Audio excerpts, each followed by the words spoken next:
Welcome to Heart and Mind Talks, a podcast for female entrepreneurs navigating life and business. I'm Vanessa Ortali, award-winning speaker and coach. Join me and expert guests as we uncover how to make success simpler, more fun, and feel truly aligned to you. Don't forget to subscribe and share this episode with someone who could use a little extra love and inspiration. Let's go. From corporate boardrooms to co-founding one of the most innovative beauty brands out there, I am so excited to introduce you to Jayme Hills, one of the co-founders of Everest.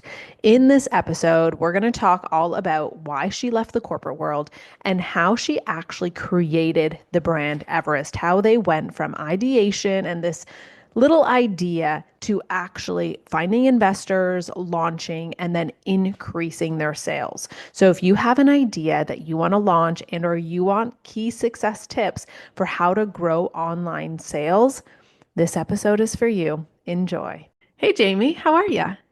Good, Vanessa. How are you? I'm so good. I'm excited to introduce you to the community. Yeah, I'm so happy to be here. Hi, Right? everybody. Yeah, we met in university. We both went to the same business school. You were a couple years ahead of me, but okay, I have to say this story because we actually met what they used to call the Western Drinking Club.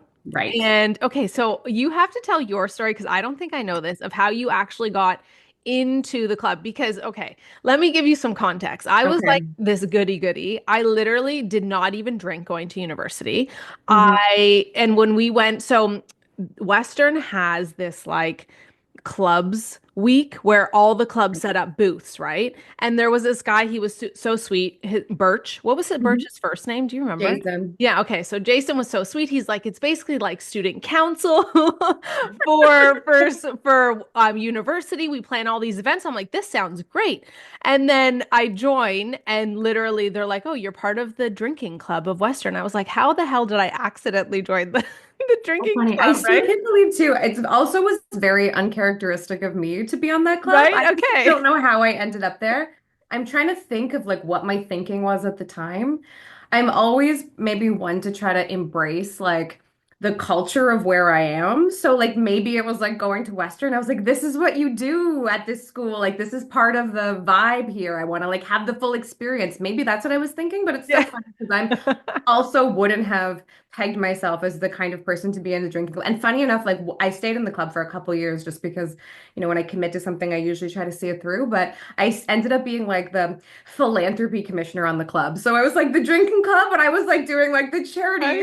events Yeah. on the drinking club, which is so Yeah. funny. Yeah. But you know Yeah, what? I mean, I think they joke that it was a drinking club because it was a social club, but at the end of the right. day, like no one forced booze down our throat. Like it was still a very everyone Yeah, was super nice. Most of them went to business school and like they totally. were all very smart. So it was just a And funny lots of like experience. people I've stayed in touch with that have come from there and are super smart, Isn't that successful funny? people. So Yeah, it's there you great. go, right? University stories. Yeah. Feels like a Um, million years ago. right? It really does. Yeah, so much has changed, but also some of the things still the same, right? Yeah. I went back to Western to speak at Ivy, Oh, which nice. was the business school there. And as I stepped on the like property of school, I literally felt like I was the same girl. I was 22 again, just in university. It was such a weird feeling. The new building is crazy. I went back a couple years ago too. It's a whole different setup now than when we were there, but Yeah. pretty cool. Did you like business school?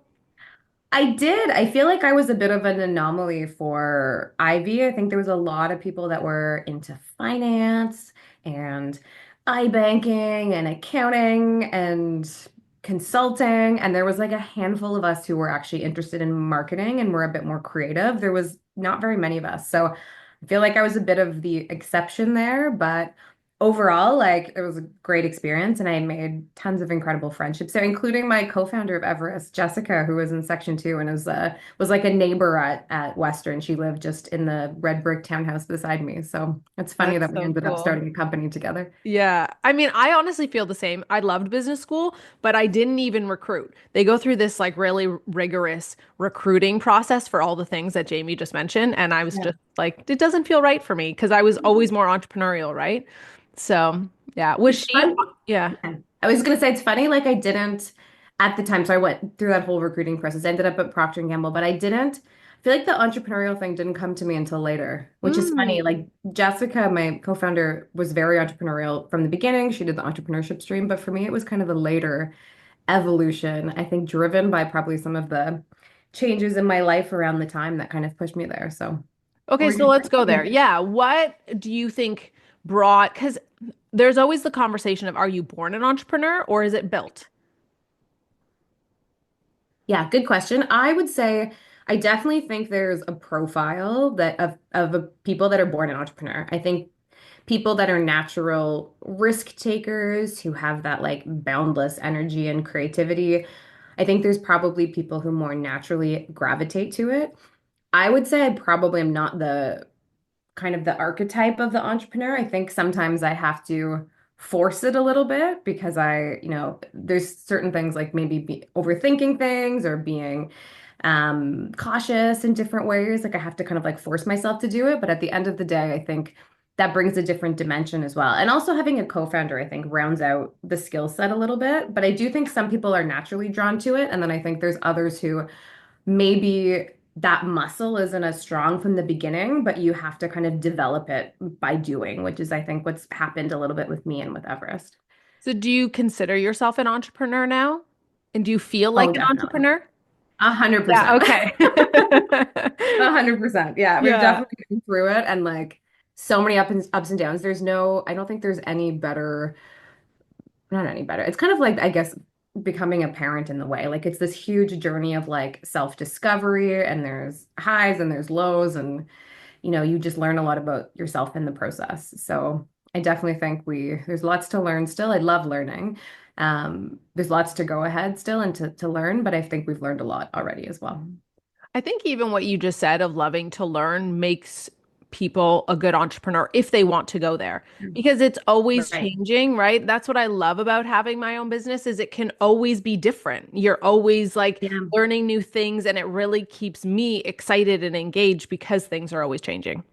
absolutely. That's I think one quality I have that's very aligned with entrepreneurship is just getting bored easily and always wanting more and more of a challenge and curiosity and kind of not being afraid of change and evolution. That's probably actually, if I were to think about it, what probably pushed me towards entrepreneurship more than like this desire growing up to be an entrepreneur. I kind of climbed the corporate ladder after university.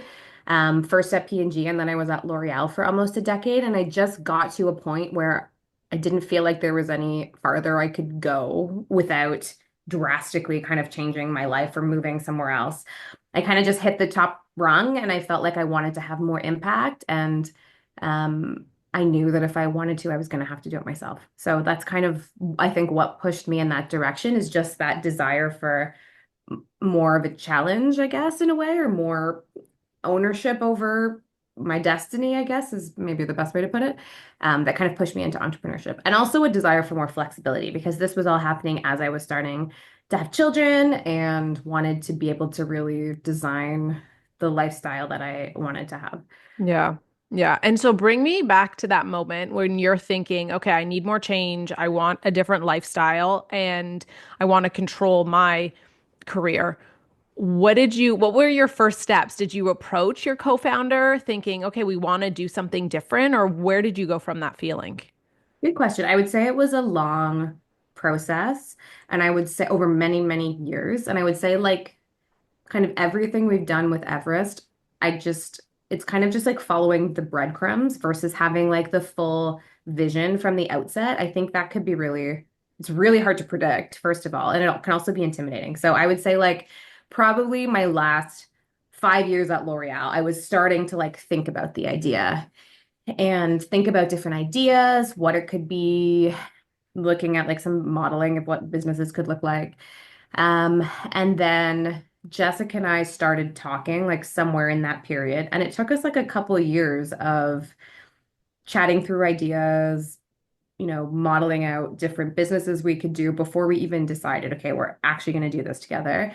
And then we are going to kind of jump in and do it full time. So it was like quite a process before we really made that commitment. And like I said, we were just curious to kind of figure out what it could be. In the beginning, we didn't have a product, a name, a brand. There wasn't some like grand vision. I think we had a mission. So in the beginning, it was very much driven by impact, and it still is, but maybe our messaging has changed. But I think what I was seeing is the world kind of changing a little bit in terms of the consumer awareness of all of the plastic waste that the beauty industry was creating and a desire for, more transparency and, really, high quality, clean ingredients, a lot of that stuff. And I felt like the big beauty companies are doing a ton of work there, but it's just hard for them to move quickly because they're so big. So I kind of came to the conclusion with Jessica that if we wanted to make real change in the beauty industry, we were going to have to do it ourselves because we could just go so much faster and be so much more nimble. So that kind of like thinking, I think, was really helpful for us because we started with like the vision, but we were really open on like the how we were going to get there. Like, what's the product going to be? We didn't even know it was going to be a product. For a couple of years, we were like, is it going to be a, I don't know, retail refillery store? Is it going to be some sort of like milkman model?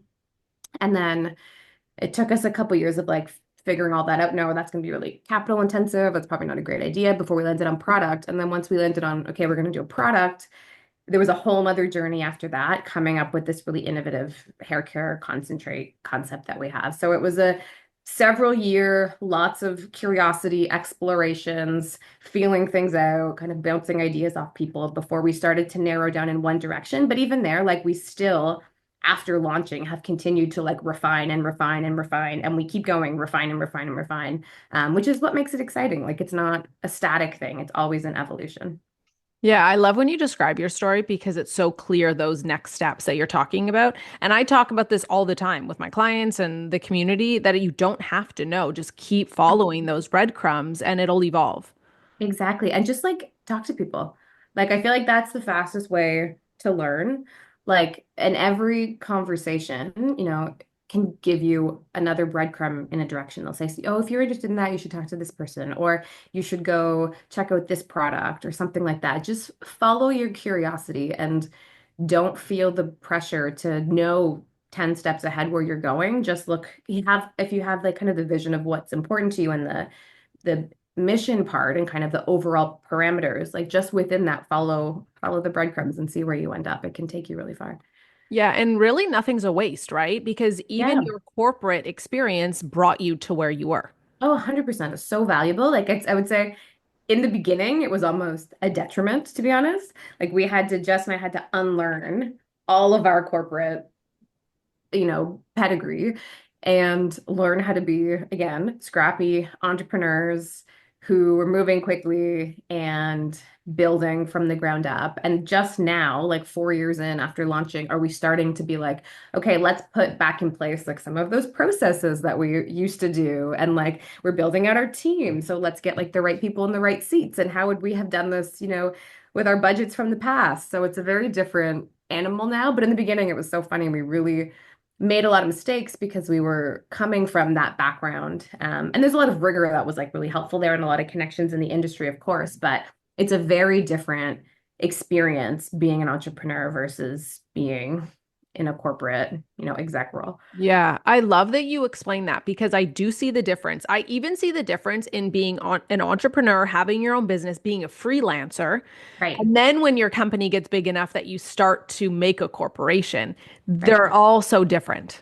Yeah, totally. Yeah. Like a Yeah. very different skill set at each stage. And I Yeah. think it's helpful to find other people who are doing a community of people that are doing the same because you can learn just like so much from talking to other founders, how they're running their processes, how they're finding the partners that we need, how they're managing when they're investing in, where they're seeing ROI. Like it's the quick way, I think, to tap into your community to learn quickly. Yeah. How did you know that Jess was the right co-founder for you? That's a great question. I honestly think we got lucky. So, in general, I would say I was very wary of working with a friend. So we kind of like danced around it, I would say, for like a couple years. Like, are we going to do this? Are we not? And then I think we decided we were going to go for it. And it could have been really bad, to be honest. Like, it could have been, I know a lot of horror stories. But I think what works for us, which is similar to like a marriage, let's say, or any relationship. Like we have the same vision and intention for Everest and where we want it to go, but we have very different skill sets and we have very different ways of thinking.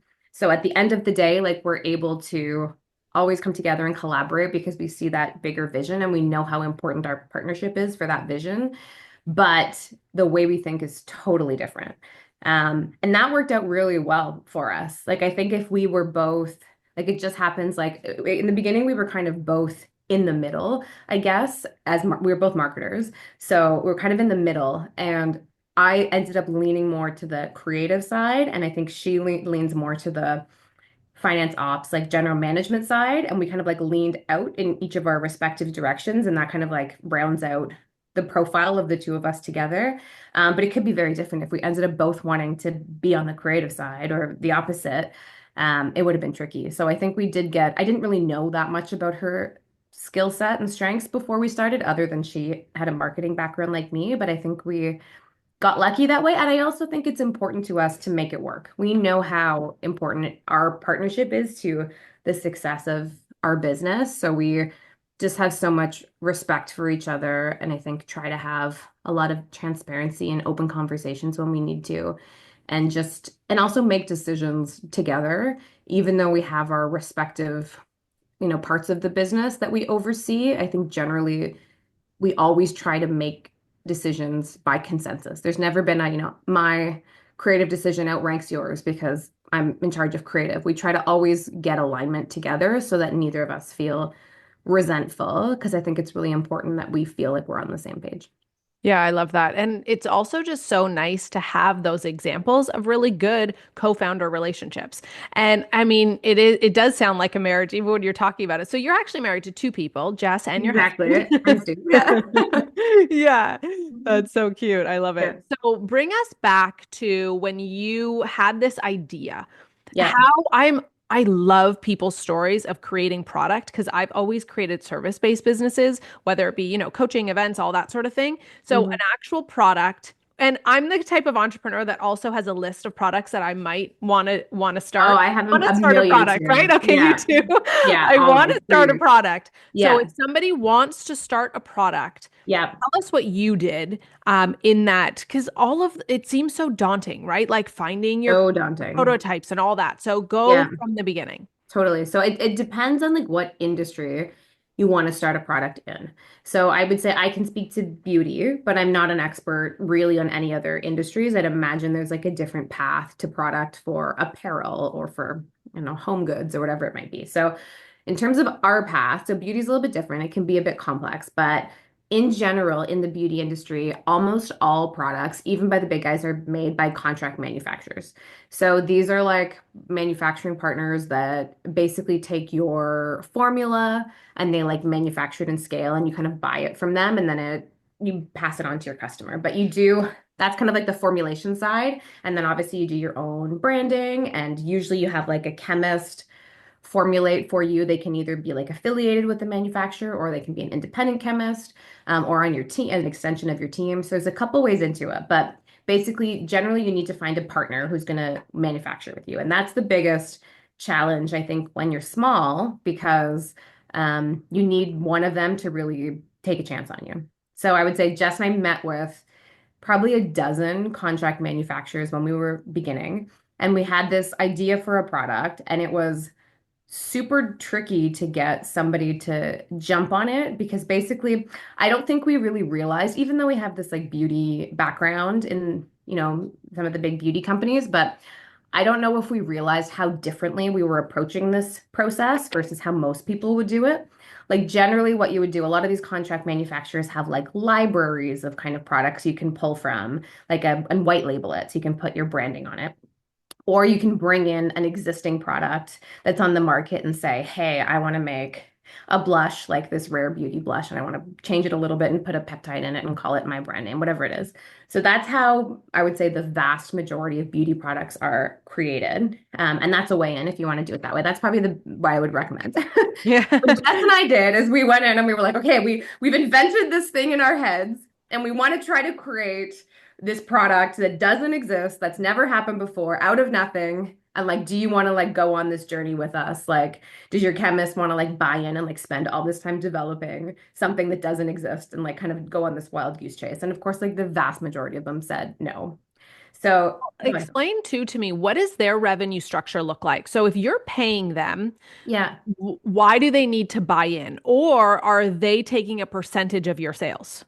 Great question. So you're paying them for the finished piece, like per piece when you get the finished goods. But if they're spending, if they have like a R&D team, if their R&D team is giving like significant time on the product development side, you need them to without paying, Got you it. need them to like buy in that my team is going to spend 6 months with you working on something that may or may not actually become a product, right? Yeah. That's kind of the convincing we needed to do because so to tell you a little bit about Everest, we started this idea with the thinking that, so right now we make hair and body concentrates. So they're concentrated shower products, they're shampoo, conditioners, body washes. But basically, how we started was an understanding and kind of a learning that traditional shower products, like a shampoo or a conditioner, body wash, are like 70-80% water in a plastic bottle. And we saw this like waterless trend bubbling up in the home cleaning space. We saw there was like Blue Land starting to become big. And there was another couple brands that we saw in like the home cleaning space. And we're like, this is a really interesting trend. We think this is going to be the future because why are we shipping all of this water around the world when we have water at home? And then obviously there's the carbon impact of like shipping these heavy products. And maybe, 40 years ago when when you went into a grocery store and you wanted to see those big plastic water-filled bottles on the shelf to get the value perception, like that was important then. But in this like e-commerce and like digital first world, like does it make sense to be shipping all this water around? Like, is it the best thing for the planet and also even for the customer to be paying for that? So that was kind of like the thinking that we started with. And originally what we were trying to make, but again, talking about this like following the breadcrumbs and the evolution, originally we were trying to make almost like a mix at home shower products. So like a body wash tablet that you like dissolved in water to like make it into a body wash. And then you used it as normal in the shower. That was the original plan. So this is what we were going to all the contract manufacturers being like, we want to create a shampoo or a body wash tablet or powder that you mix with water and you make like your shampoo. So you can just ship the actives as opposed to shipping the water. So we did that for a while. That was like our first attempt.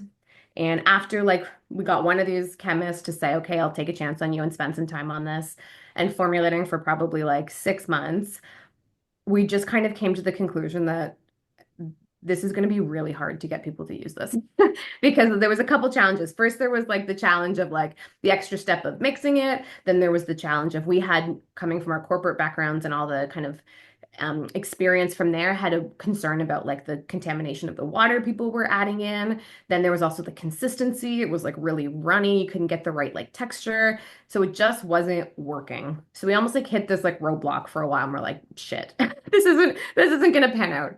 And what we ended up doing when we were kind of in that reflective phase is we ended up taking the powdered part, which was cleansers and actives and all like the good stuff. And we are like, how do we make this closer to what people are used to using? So we ended up I had an aloe plant in my kitchen, and I was like, I wonder if you could make this like a paste. So it's more like liquidy and closer to what people are used to using, more like a cream. Yeah. She took the powdered cleansers, surfactants, and the actives and mixed them in the aloe gel. And it worked. It was like a nice creamy paste. It was easy to use. You use less. We sent it to our chemist. She ended up putting some glycerin in there as well, which is like a natural humectant. It's a moisturizer.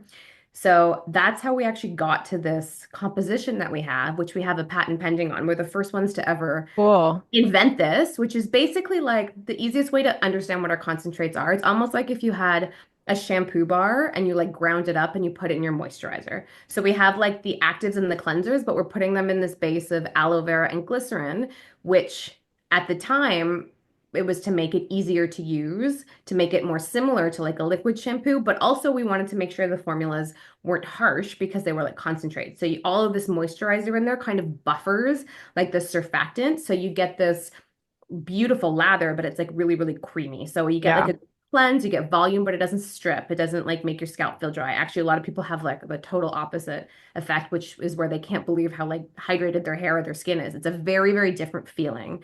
But it was through this like process of trying to create first to like mix it yourself, waterless, and then trying to make something closer to what we were used to, that we came up with this cream kind of concentrate form factor. Could you And that's what still we mix it? So I use your product, right? And I have to say it is so light. It's amazing for travel because you can throw it in your bag and you don't have to worry about it spilling everywhere and being heavy, like you said. And yeah. yeah, the consistency is like this cream, and you basically put an inch on your hand, you lather it between your hands, and then you just put it in your hair, and it lathers really well. Yeah, it's great. We tried to really like mimic, again, like coming from the beauty background, like mimic all the things people love from like their salon brand shampoos. So the lather was important, but it had to be like really gentle and non-stripping. The scent is really important. Obviously, the feel of your hair, how your hair feels when it dries is really important. And because the base was glycerin and aloe, because it has like a semi-liquid base, it allowed us to use like a lot of high performance hair care ingredients that weren't available in like powdered form. So like we have a natural plant-based bond builder in there that's kind of a rival to Olaplex bond builder technology. So there's like a bunch of like good stuff in there that this like cream format allowed us to unlock as well. Cool. Could you add it to water anyways at home yourself and like put it in a bottle and mix it yourself? You could, but it would be the same problems we had in the beginning. Like it would be watery, right? Yeah. Because we don't use any thickeners. Yeah. So like a lot of liquid shampoos have like different like thickeners in there to Mm. like give it that feeling in your hand. So we don't have those. So it would be, I think it'd be harder to use. Yeah, okay. Interesting. So you have this idea, the partner Yeah. and the scientist ends up making something that's a little bit more feasible, right? And so you have the product that you like. Now what? So in this whole process, Jess and I were like networking a little bit. So we wanted to raise a little bit of investment before we went to market. So that was part of what was ongoing as we were like formulating. So we brought in a couple investors to help us like get everything off the ground. How did you Um, find those investors? If people are looking for investors, what would you recommend? Do's and don'ts. Good question. So it's really hard. I would say, like, first of all, it's hard to like get your foot in the door. I think there's like a couple different ways to do it. Like a lot of people start with like a friends and family round is one way you can do it. Another way is like is crowdfunding. You could do like a Kickstarter.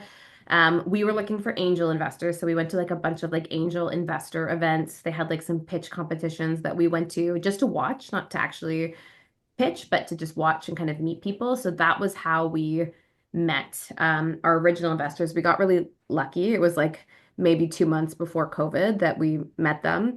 And that was a bit of a wild ride because obviously trying to close a fundraising round during COVID and, so many different things going on. But luckily that came through and we were able to have a little bit, like we didn't raise a lot of money, but enough to like do a little bit of brand work and build the website and order our first, products with the manufacturer. They usually have like minimums that you have to order. So you do need a little bit of a capital investment. Usually it's like 5,000 to 2,500 to 5,000 minimum.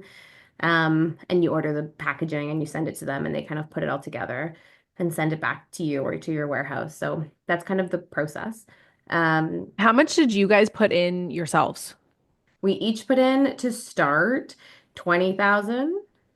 And then we brought in a little bit of investment to like top that up a bit to get everything Hmm. going. Yeah. And then how did you find your packaging to then bring it to your manufacturer as well? Great question. So that was also like packaging for us has been wild because we decided we didn't want to use any single-use plastic as part of our vision, which makes things so much more complicated. So we decided we wanted to use aluminum tubes originally. Now we have aluminum tins as well. So we ended up finding an aluminum tube manufacturer who would take, just calling around, who would take our project. Um, and do aluminum tubes are hard because they have really high minimums. Like generally they're about 25K. So that was another thing that we needed to invest in as well is the custom packaging. But you don't need to do custom. You could also do like you can get stock packaging and you can just label it as a probably a easier way to get started. Yeah. Yeah. And then once you had your product and your investors, what was your next step? Getting ready for launch. So it was just Jess and I when we launched. We knew we were going to be launching with this like innovation that nobody else had. So it was really important for us to like establish the brand from the get-go. So we, well, first of all, like built out the website, started building like our social communities, all of that stuff. But our first investment, like our first marketing investment when we launched was PR. So we found like a PR freelancer, one in Canada, one in the US, who helped us kind of tell our story and talk about the innovation when we were launching to help us establish the brand and the fact that we were kind of the first ones to market with this concept of concentrates. Yeah. And do you notice that there's a difference between marketing in the US and Canada?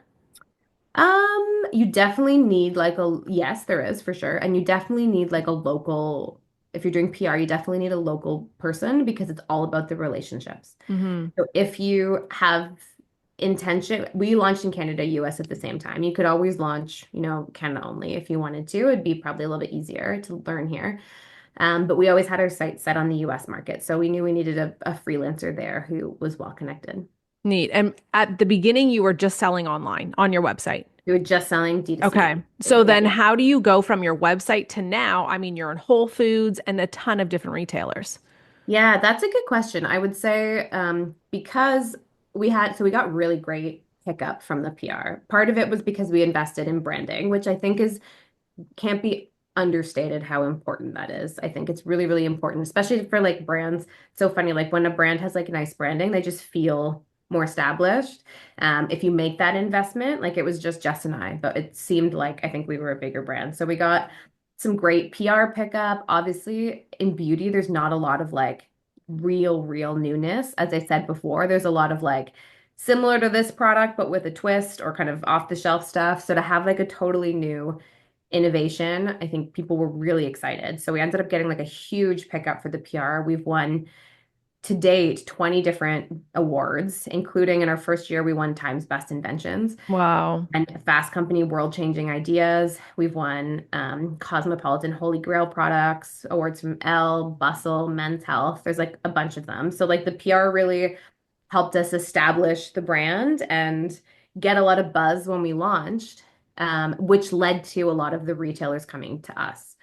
But I would say it's really important, like you don't have to rush into retail. Like if you want to, if that's your strategy, it depends on where your customer wants to shop. But if that's your strategy, go for it. But I think for us, it was helpful.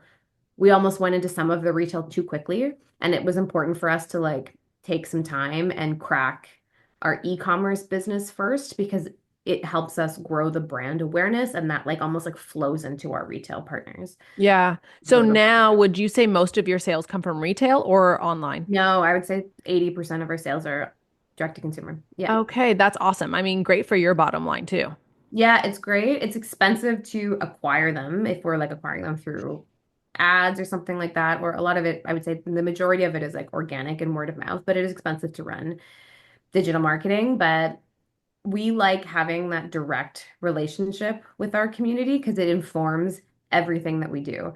And I would say it took us a couple years to like scale that as well. So it's almost like we just to take it back to like where we were before in the storytelling. So we made this super innovative product by following the breadcrumbs and kind of trying to get something that was like waterless and low waste. And it ended up being these concentrates. So we made this product, we invested a little bit in brand, we launched with like PR, and then it was kind of like crickets. You're out there, like you have a lot of like fair, and there was a good amount of like organic just from the PR. Like it drives a little bit, but PR is not like a huge sales driver. It's a awareness builder and it's a Yeah. brand builder. It's a credibility builder. It definitely has like a place, but it's not huge. So it actually took us a couple of years to figure out how we were going to start growing our e-commerce and how we were going to scale that and like also on the product too, like as I said, we're always iterating. Like the first versions of our products, we've probably had 10 different versions since then. So this is why e-commerce is so important to us because we're so plugged into our community.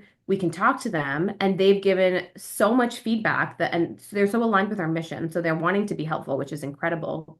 Which is what I think you get by telling your story. I think when you tell your story, people want to buy into that and be helpful. So much feedback, which helped us over those first couple years really refine the product. So, like, we launched with a different conditioner and we quickly learned like it wasn't good enough. We needed another conditioner. So we had to totally reinvent. We tried to reformulate it once, it didn't work. So then eventually we had to go to a whole different facility, new partners, like to get that going. So we need a new conditioner. We launched the caps were the same color. Like people couldn't tell them apart in the shower. Now we have different colored caps.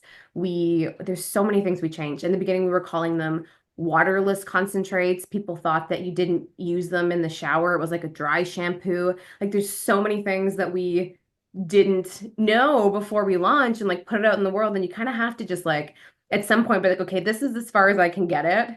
Let's launch and then let's learn. And it's kind of hard when you're a perfectionist, which is why I don't think I'm a natural entrepreneur because I'm such a perfectionist. But you have to put out something that you know is good, but you know that last 5%, could be improved. And then you put it out there and you just learn so fast and you just got to be ready to like iterate and iterate and iterate. So in those first couple years, like we changed so many things about the product. We changed our whole supply chain and manufacturing, moved it completely, new conditioner, got a new manufacturer for that as well, like tweaked it dozens of times. And then when we got the product into the place that we were happy with it and perfected, the next question was, okay, how do we grow this business? Yeah. And that's Yeah. where we had to figure out the digital marketing and the messaging to help people understand. Yeah, which is so important. And I just love hearing your story. Everybody's stories are so amazing. And I tell my clients all the time, survey, survey, survey, talk to your audience. And Totally. your story is an exact perfect example of how valuable that is when they're telling you, this is how I use your product. This is what I'm confused about. And it just makes it that much better. Yeah, and you can even like there's so many different ways you can gather that information now too. Like we did lots of surveys, but also like if you have social media, you can ask there. Yeah. Really interesting for us was like it took us a while to figure out like how to run ads. And like ads for me is like one of the greatest sources of information because people are ruthless in what they'll write on an ad. Yeah. You really quickly learn like what people are thinking and what they like and what they don't like.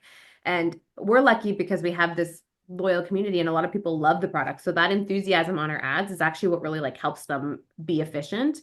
But there's also lots of things we've like learned in the beginning. Like in the beginning, we were running ads leading with like a sustainability message, and we just got like ripped apart. And I was like, okay, this isn't working. We need to like rethink about how we introduce this product. So it's great. It's a little bit expensive to like try to like figure that out, but you learn a lot as well in the process. Yeah, and I love how you took that data and adapted because so many people take Yes, that and they feel so defeated and then they stop and they turn around.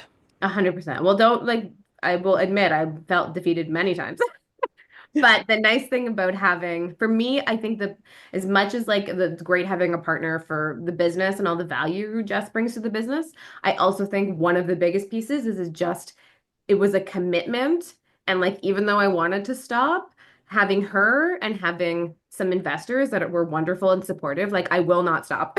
I will not stop until we're successful because I do not want to let them down. And that was a game changer for me because even before many times before we launched Everest, I had other things that I was exploring, like other ideas that I kind of followed. And I really need something to hold me accountable. And for Everest, is Jess and that is our investors. And like it helps me push through all of the hard times because I know that I've made a commitment to them. That's And so also our community now. Now that we have a community, also the community. Like, and I know there's so many people whose lives have been changed by the product. So I also don't want to let them down. Yeah. If you were to break it down, what are the key success factors of actually building a successful e-commerce website product sales? Good question. Um, so first, there's two different sides to marketing, and I think they're both important. So there is brand marketing, which is your branding and your messaging and your storytelling, and could be partnerships or influencer. And then there's growth marketing, and that's understanding all of the numbers and your CACs and your AOVs and your lifetime value and all of that stuff. So I would say coming into Everest, Jess and I were brand marketers. So we had this like great story and like loved doing the brand work and creating the brand. But I did not know anything about digital marketing, like very little, because in L'Oreal, I would have a team that did that for me. So we had to really quickly learn in the first couple years how to also be growth or performance marketers. So I'd say the first part is like get your brand like and story like sorted, like start there. Like what are you building? I believe personally in brands that have a bigger mission just because for me that makes it more interesting and exciting. So what is your brand about? What's the story that's interesting? What's the mission? How does it look and feel? Like all of that brand work. How are you going to build community? I think that's an important like starting point. And then also, especially like in today's day and age when it's hyper competitive and people are really, it's hard to get people to part with their dollars. Like, what is the problem that you're solving? Like, that's an important piece of it. Don't forget that. I think it's key. So get all the brand stuff figured out. But then once you've got that sorted and have established that and you're ready to like go into the scaling mode, you really need to understand the growth side. And you need to understand all of your e-commerce metrics and how big is your basket size. And if you want to test out some of these channels like meta ads or search to acquire new customers, what is the break even? Like how much can you spend based on how much they're buying to do it profitably versus like losing money on every transaction. So we got so deep in that for a year probably. We took all of our in the beginning, coming back to like things that the corporate thinking that like messed us up in the beginning. In the beginning, we hired an agency, like a very expensive agency to do our ads. And it cost us $5,000 a month retainer just Wow. for them, like super expensive. And we weren't learning anything and it wasn't working. And we threw a lot of money away. So we had to take it all in-house. We had by this point like 2 or 3 people on the team learned how to run our ads ourselves, learned all of the metrics, have all of these detailed trackers that are like so intense to figure out like how do we get to a profitable way that we can scale and like testing, measuring, doing it ourselves, trying a bunch of creative. And then once you get to that point, when for us it was like getting our AOV up, so like having like bundles on our site or like bigger ticket items that could like unlock free shipping and like get that a little bit higher.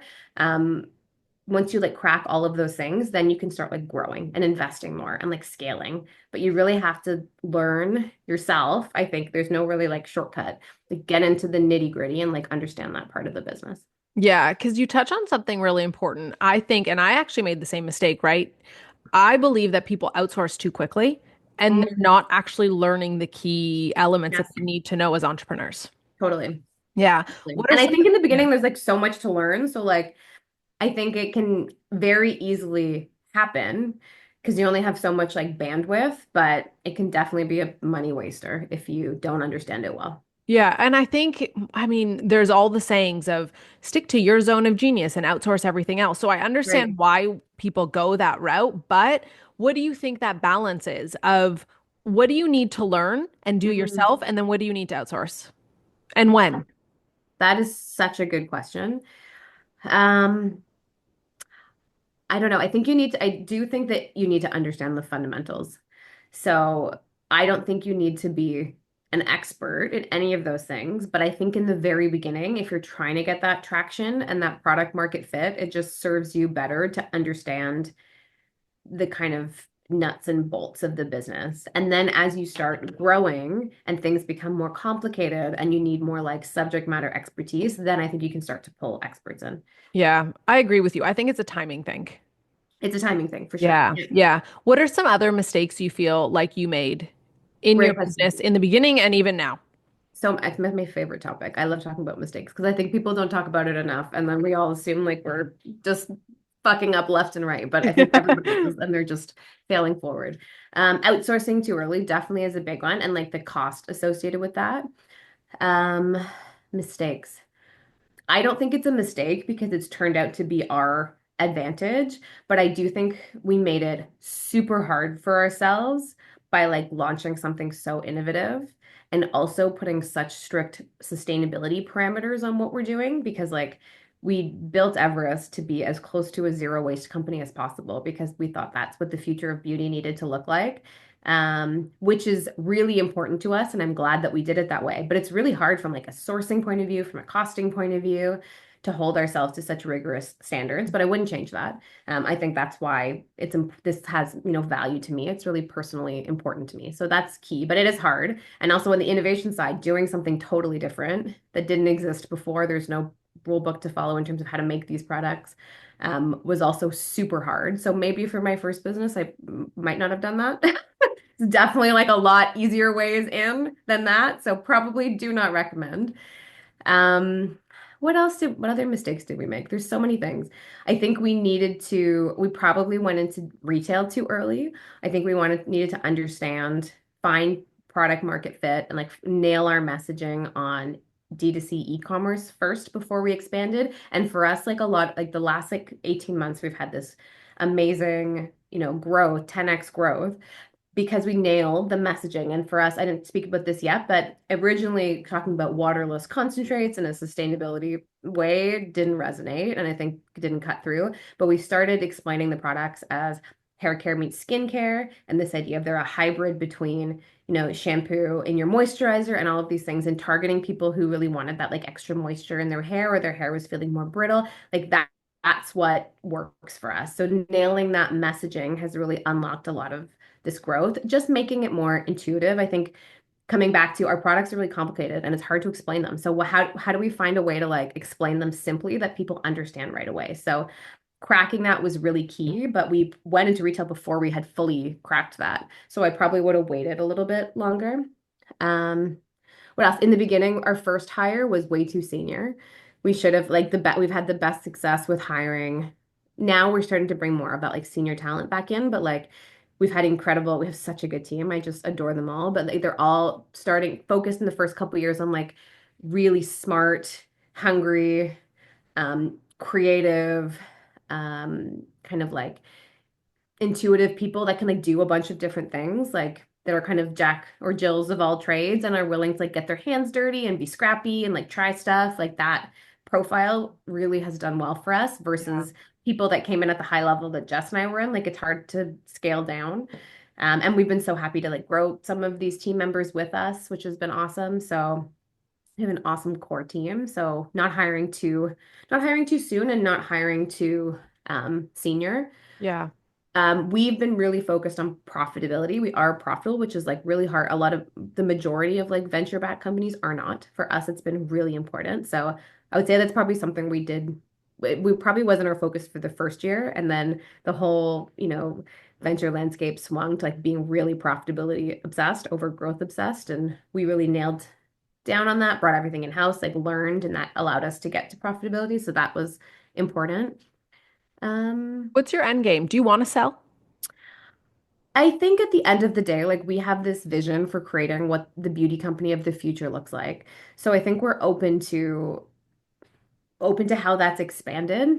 But I think probably like it'll get to a point when Jess and I can only take it so far. And we'll need Yeah. somebody who has more expertise, more breadth to kind of like bring it internationally or invest in, retail or something like that. So probably that's like a likely outcome, but I think it's really important to us, the mission behind the company and that, however we choose to continue to grow it, like that stays really true to what we're building.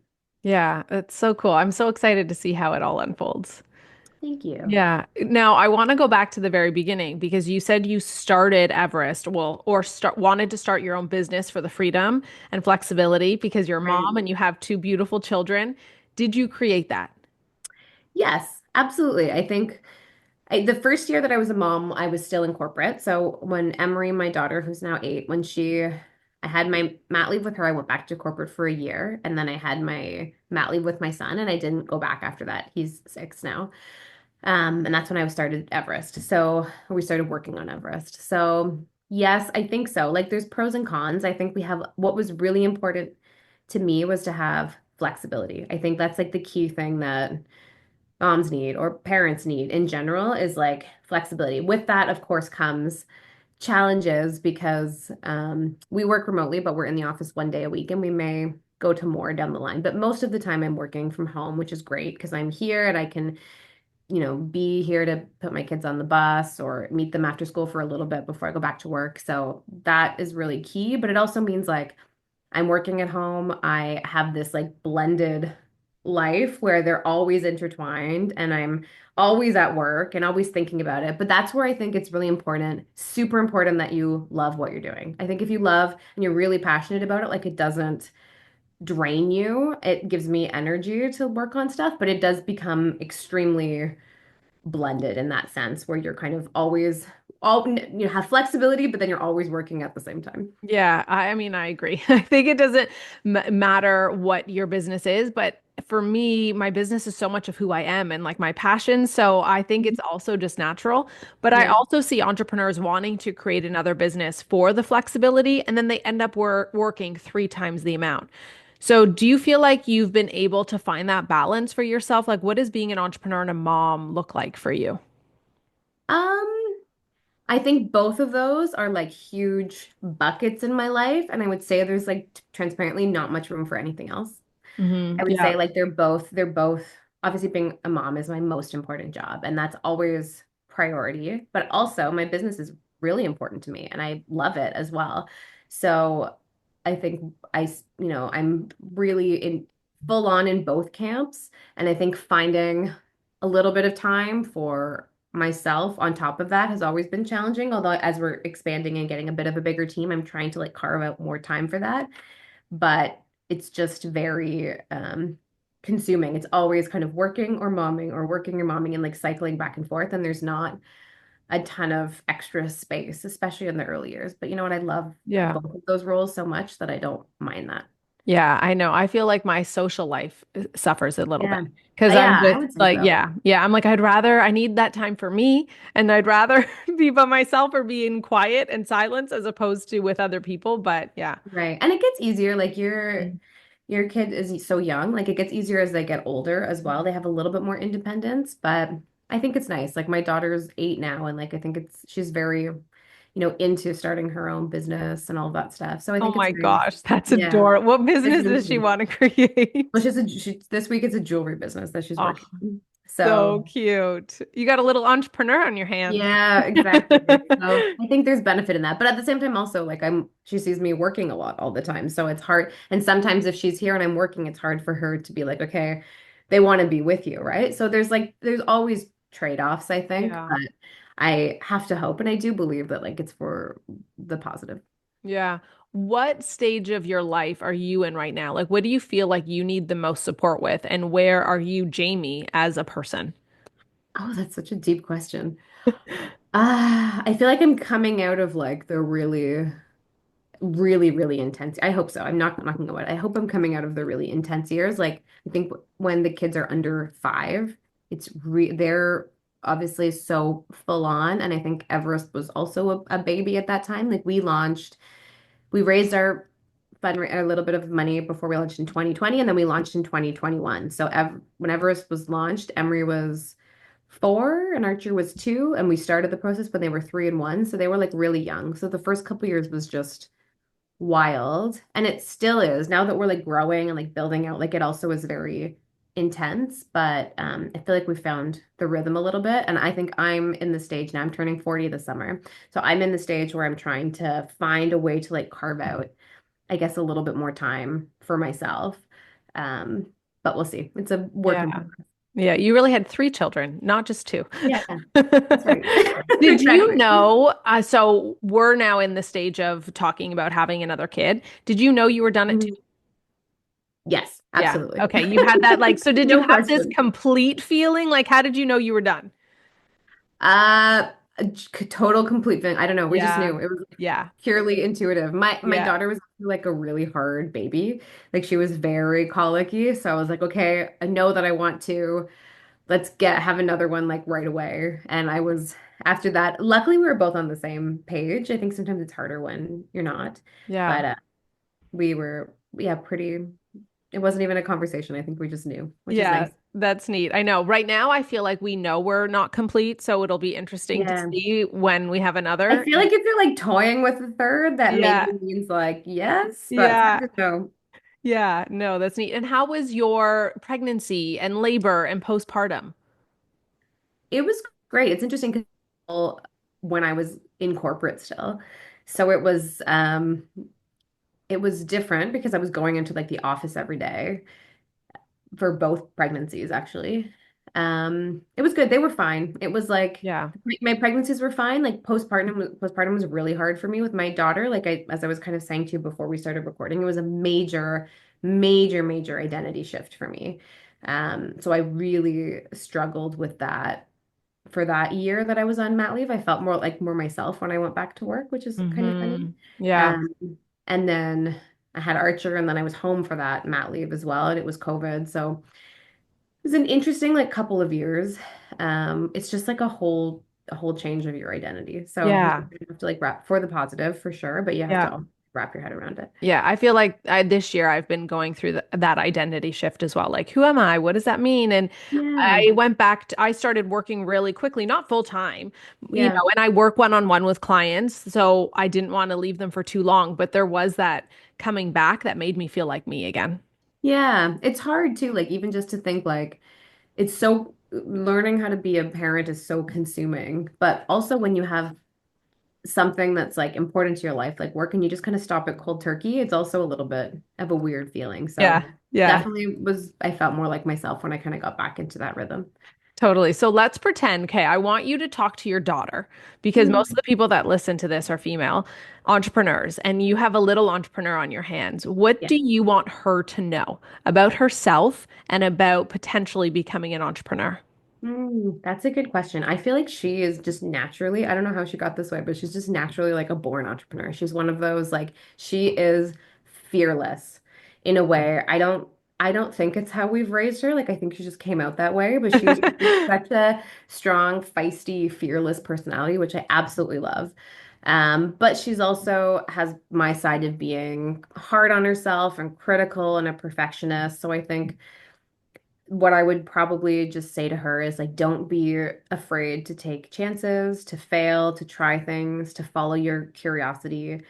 And from all of those things, whatever the outcome, I think you learn and improve. And you really can't start kind of that process of like learning and perfecting unless you're willing to kind of take a chance and put yourself out there. So I Yeah. think she's like got a bit of that already, probably more than I do, but you really have to, for some personality types, you really have to kind of force those first couple steps. And then you can, once you're in the ring, you start learning real quick. And it can be a bit painful, but it's worth it.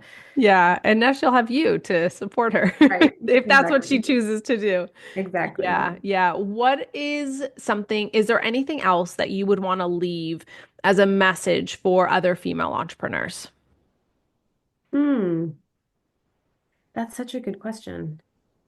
Um, I feel like the importance of community is really key. I feel like you guys are already, if they're, listening to this, they're probably already way ahead of that. But I do think that is really been an unlock in terms of just like when you're become a mom, you find your mom friends. I think finding your like founder friends is really helpful because there is an emotional side, obviously, to starting and growing a business. And also there's just like the practical like learning that's really helpful as well. But more that like emotional support is really, really key. So I would say community is really, really important. Don't underestimate that. You can't learn in a silo. And I also think you don't have to have everything figured out. You can learn so much just by being curious and talking to people and learning by doing. So I would say just put yourself out there and kind of learn as you go and don't be so hard on yourself when you mess up because we all do it. Right? I know. That's great. Being hard on yourself is such a double-edged sword because I think it makes you successful because you're always wanting to be better, but then it can be, it can be a little much. Yeah. Big bump. Yeah, Yeah. exactly. Yeah. So if people want to join your community and try Everest and become part of your Everest vibe, where can they find you and how can they purchase the product? Awesome. So you can follow Everest on Instagram at Hello Everest, or that's also our website, helloeverest.com.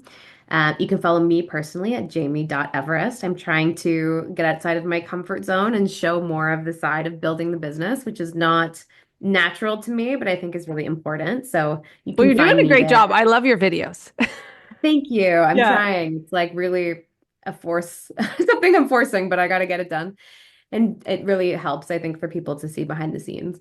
And then if you want to shop Everest, you can shop on our website or we're at all Whole Foods, Detox Market, and Toronto we're at Health Hut stores as well, or well.ca. Cool. What are the products they have to try? Like if it's their first product, what would you recommend? Well, our shampoo and our conditioner concentrates are our best sellers by a mile.